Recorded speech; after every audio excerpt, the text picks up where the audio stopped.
welcome to my YouTube channel. How are you all doing? In this video, I'm going to tell you what is the correct way of analyzing any grand test. It doesn't matter whether you are giving a grand test from the platform of PrepLadder, Marrow, Cerebellum or whichever app. What matters is how you are analyzing it. More or less, every platform is including the same questions, the same topics. The correct way of analyzing has to be known by every student. So I will be describing what is the correct way now. So the whole process I had always divided into 5 steps. The first step is you have to analyze what are your correct questions and what are your wrong questions in every subject. Per se, I'm saying anatomy. If you are getting less than 50% questions correct in this subject, you have to write down the subject's name in your list कि इसको हमें एक बार revise करना होगा, पूरा subject इसको पढ़ना होगा. If you are getting less than 50% correct.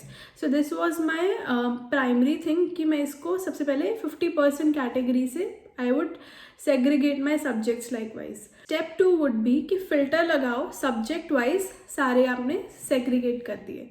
उसमें पर सब्जेक्ट में you will get your number of corrects and your number of wrong questions.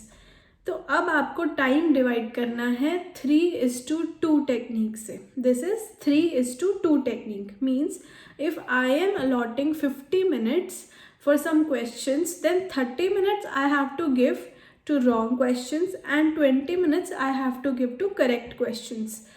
अब करना क्या है इसमें, जो टाइम हमने दिया है you have to read that whole topic. जो क्वेश्चन गलत है उसका पूरा टॉपिक पढ़ना होगा from your main source. For example, if the question was on Hartnup's disease, you have to read the whole Hartnupp's disease from your main notes. This is the correct way of analyzing GT. So this was step 1 is segregate करो अपने subjects को, less than 50% को अलग करो. Step 2 filter लगाओ. Step 3 3:2 technique follow करनी है. Okay. Step 4 क्या है? Step 4 is छोटी कॉपी में you have to note down जो चीज़ें आपकी बार बार गलत हो रही हैं और the topics which require memorising, जिसमें भी आपको कमी लग रही है and which are very important, वो छोटी कॉपी में नोट डाउन करना है. This is step 4. And the last step which is extremely important कि नेक्स्ट जीटी में फिर से ये एनालाइज भी करना है कि पिछले वाले जीटी का सेम टॉपिक तो नहीं गलत हुआ. अगर ये हो रहा है then I would advise please go through your main videos as well. वो टॉपिक अगर जिसमें प्रीवियस जीटी में भी गलत हुआ है और इस जीटी में भी उसी टॉपिक से गलत हुआ है तो उस टॉपिक को फिर से करो, दोबारा करो जब तक सही ना हो. उसका क्यू बैंक भी करो, मतलब पीछे पड़ जाओ उस टॉपिक के. I would say that. So this is the correct way of analysing your जीटीज. Thank you.